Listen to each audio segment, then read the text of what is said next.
Simbweni. Na polisi wanaendelea polisi wetu wanaendelea na uchunguzi. Ndio.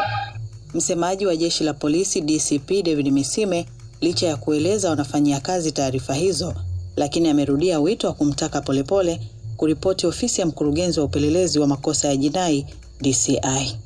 Jeshi la polisi lingependa kutoa taarifa kuwa bado linaendelea kumsubiri ndugu Humphrey Polepole aripoti katika ofisi ya mkurugenzi wa upelelezi wa makosa ya jinai.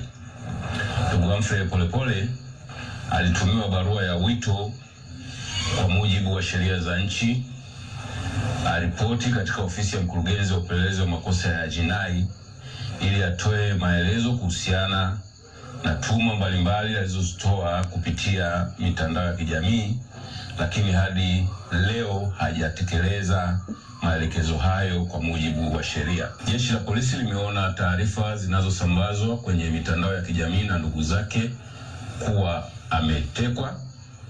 Tayari tumeanza kufanyia kazi taarifa husika ili kupata ukweli wake.